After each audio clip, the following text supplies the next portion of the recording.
네, 오늘은 4.3 보궐선거일입니다. 또한 제주 4.3 추념일이기도 합니다. 제주 4.3 희생자들과 유족들에게 깊은 조의를 표하고 최고위원을 회의에 앞서서 이분들을 잠시 추념하는 묵념을 하고자 합니다. 최고위원들께서는 잠시 자리에서 일어나 주시기 바랍니다. 율동 묵념.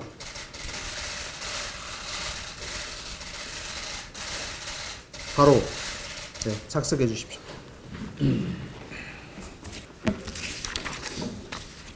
네, 지금부터 제83차 최고위원회를 개회하겠습니다.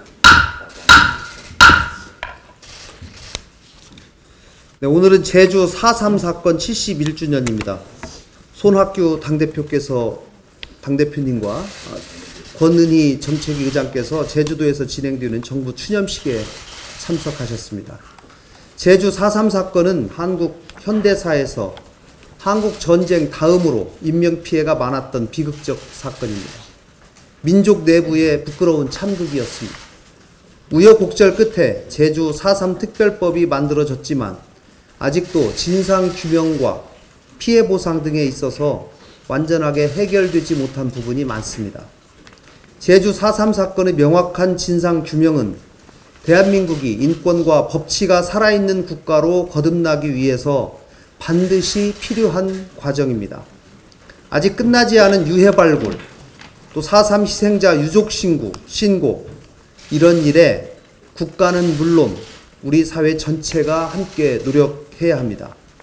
바른미래당은 4.3 사건의 명확한 진상규명, 조속한 법 개정, 그리고 특별법 제정 이후의 후속 작업까지 제대로 이루어질 수 있도록 최선을 다하겠습니다.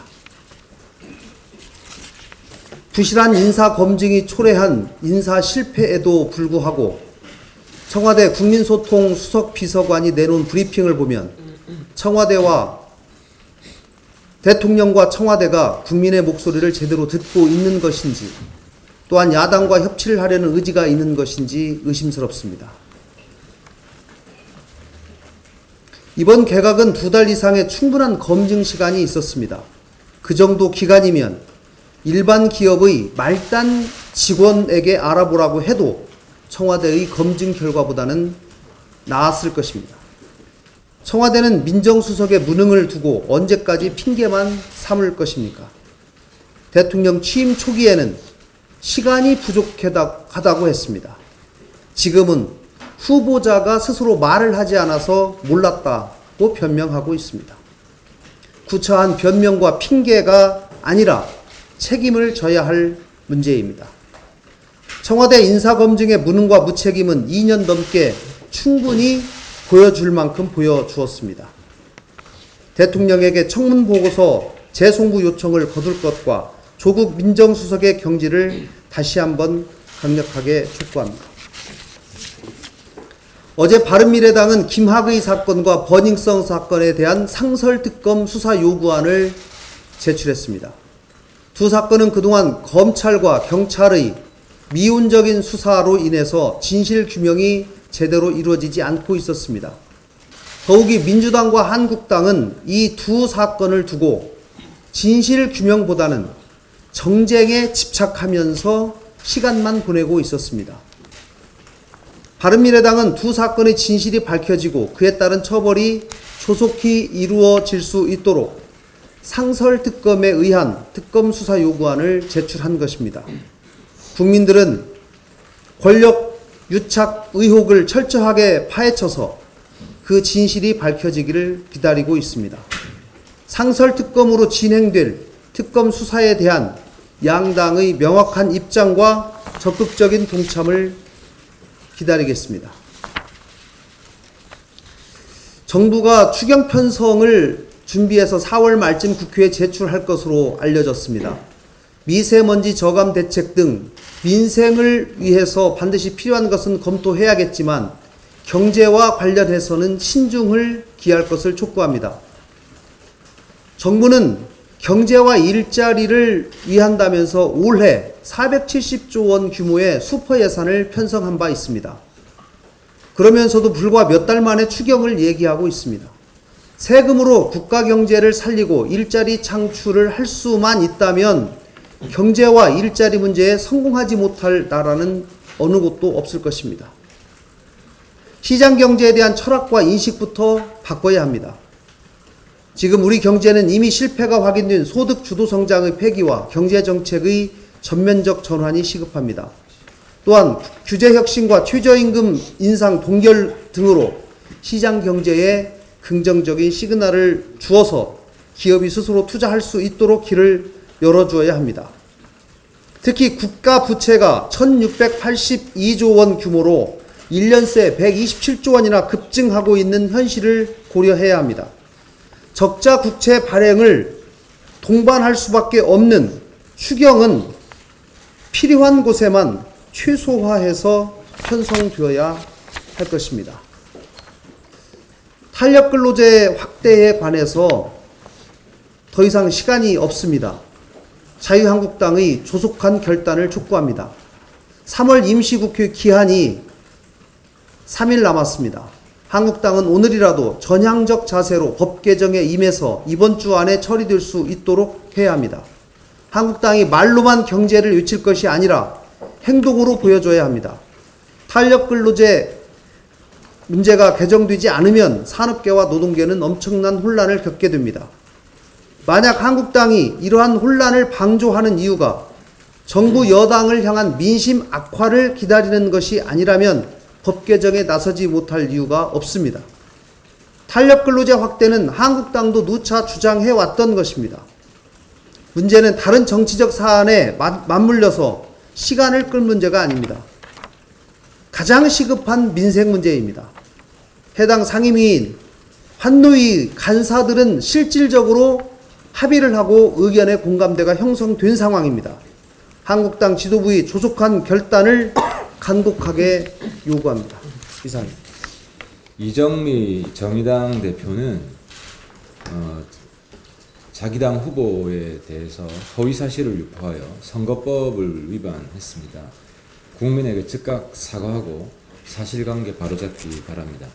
이정미 대표가 어제 한 방송 인터뷰에서 자당 후보의 정과 7범 기록이 헌법에 보장된 민주노조 지키기 위한 싸움 과정에서 정권 탄압에 발생했고 이미 다 사면 복권됐다고 밝혔습니다. 하지만 선관위 기록을 보면 7건의 정과 중에서 3건은 사면이 안 된 걸로 확인이 되었습니다. 이 대표가 명백히 사실 왜곡을 했고 허위사실을 유포해서 선거법을 위반한 것입니다. 그리고 이 7건 중 이정미 대표의 말과는 다르게 4건은 김대중 노무현 정부 시절 정과입니다. 지금 후보 단일화를 한 그 정당이 집권하고 있던 시절입니다. 이정미 대표 발언대로라면 지금 민주노조 탄압 정당과 단일화를 한 겁니다. 이정미 대표는 이 2가지 허위사실에 대해서 한 가지는 명백한 허위사실이고 또 한 가지 정권 탄압, 이 정권이 김대중 노무현 정권인데 정말 김대중 노무현 정권이 민주노조를 탄압한 정권인지 다시 한번 입장을 분명히 밝혀야 될 것이고요.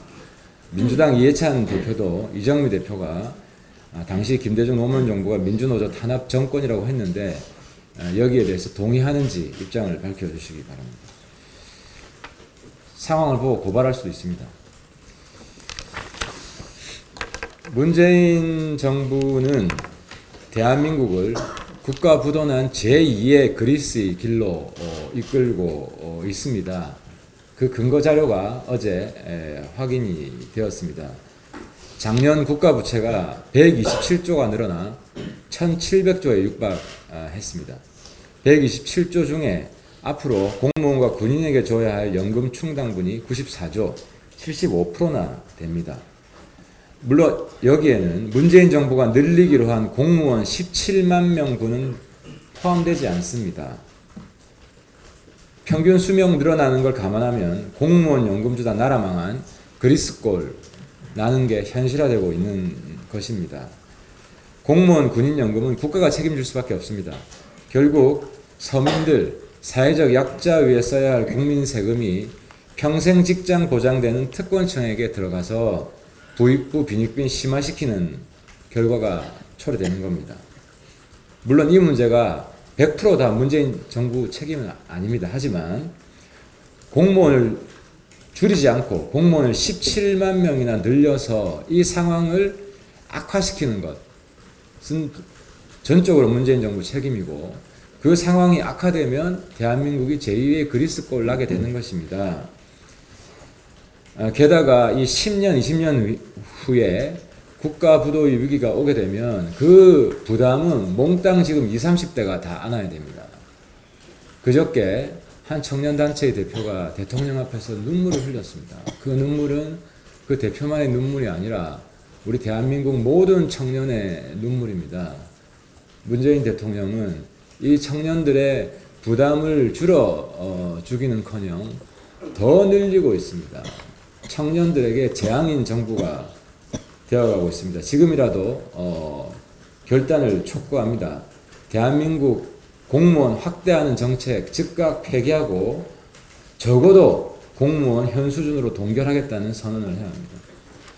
사상 투표입니다. 그 사이에 열심히 뛴 우리 이재환 수상부 대표님, 그리고 물심 양면으로 도와주신 우리 강원 동지 여러분께 감사드립니다.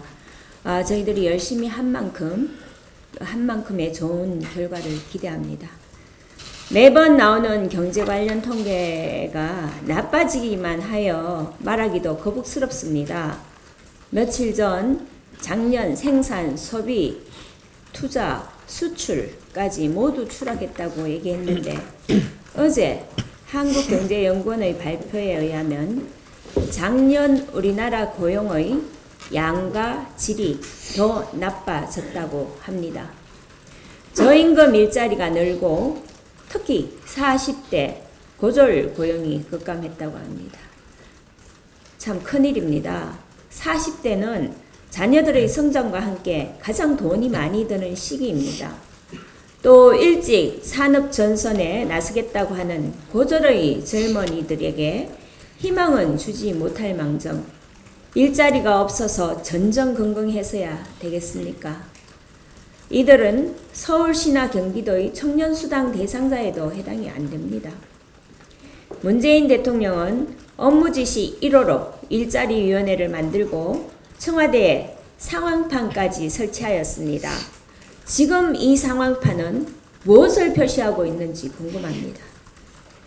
대통령은 일자리가 성장이고 복지이며 일자리는 국민의 권리라고 했습니다. 일자리위원회 사이트에 한번 들어가 보십시오. 일자리에 있어 과거 정부와 다른 점은 첫째, 강력한 대통령의 의지가 다르다.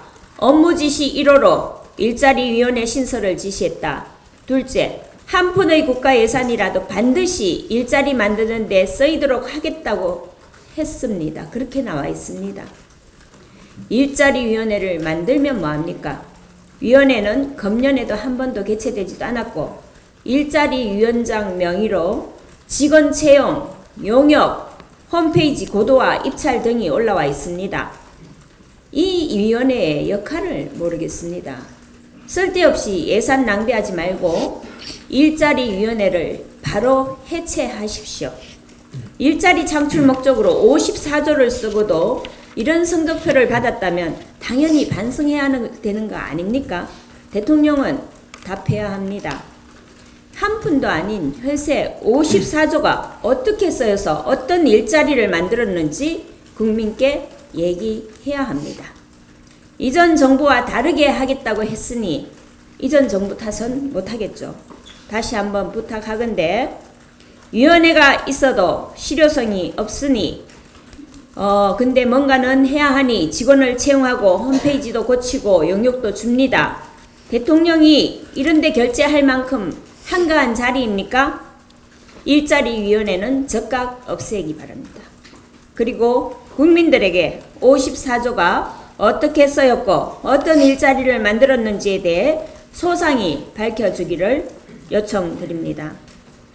한 가지 더 말씀드리겠습니다. 어제 대통령이 관광전략회의에 참석해서 외래 관광객 2,300만 유치에 일자리 96만 개를 만들겠다고 했습니다. 창출하겠다고 했는데요. 지금 2,300만 명 관광객이 오는데 일자리 96만 개 말이 됩니까? 일자리 96만 개면 일자리 한 개당 50명 정도 23명 담당입니다. 그냥 나누면은 우리 정부 부처 이 부분을 담당하는 담당자는 현실적이고 합리적인 계획을 세워서 대통령에게 보고를 해주시기 바랍니다. 일자리가 100만이라고 하면 100만이 만들어집니까? 제대로 현실적인 정부 정책을 부탁드립니다. 이상입니다. 그 풍자 대자보에 경찰을 투입하는 문재인 정부 신공안정국을 만드는 것입니까? 전국 대학생 청년들의 표현의 자유를 억압하고 정권을 비판하는 국민들의 입에 재갈을 물리고 눈 감고 귀 막는 문재인 정부는 각성해야 합니다. 김정은과 문재인 정부의 정책들을 풍자로 비판한 대자보를 전국에 붙이자 경찰은 곧바로 내사에 착수했고 전국 각 지역대학교 23곳, 고등학교 1곳 등 총 24곳의 대자보가 발견되었다고 합니다. 우리나라 경찰이 이렇게 발빠르게 현안을 챙기는 조직이었다는 사실을 이번에 알았습니다. 드루킹 사태가 터졌을 당시는 늑장 수사, 수박 겉핥기식 수사를 하고 버닝썬 사태에서는 폭행과 마약 문제가 있음에도 은폐했다는 비판을 받는 경찰이 맞는지 의심스러울 정도입니다. 진짜 문제는 문재인 정부의 야누스와 같은 이중성입니다. 이전 정부를 비판할 땐 풍자와 해악이라더니 정권을 잡고 나서는 공권력을 이용해 정부 비판을 원천적으로 차단하고 있습니다. 신공안정국이 도래한 것이 아닌지 우려됩니다. 이게 민주정부이고 표현의 자유가 보장되는 나라다운 나라인지 묻지 않을 수가 없습니다. 이번 대자보를 붙인 단체의 대변인이라는 분은 현 정부가 자신들의 잘못을 인정하고 정말 진지하게 문제가 있는 정책을 수정하길 바라는 마음뿐이라고 답했습니다. 문재인 정부는 이 정부가 잘 되길 바라는 젊은이들의 진심 어린 목소리에 재갈을 물릴 게 아니라 진심으로 경청하는 자세를 취해야 할 것입니다. 이 정부가 진심으로 경청해야 하는 또 한 가지 사안을 말씀드리겠습니다. 문재인 대통령께서는 지난 1일 시민사회단체 대표들과 간담회에서 소득주도 성장이라는 말은 세계적으로 족보가 있는 이야기, 고용된 노동자들의 소득이 높아진 것은 틀림없는 성과라고 주장했습니다.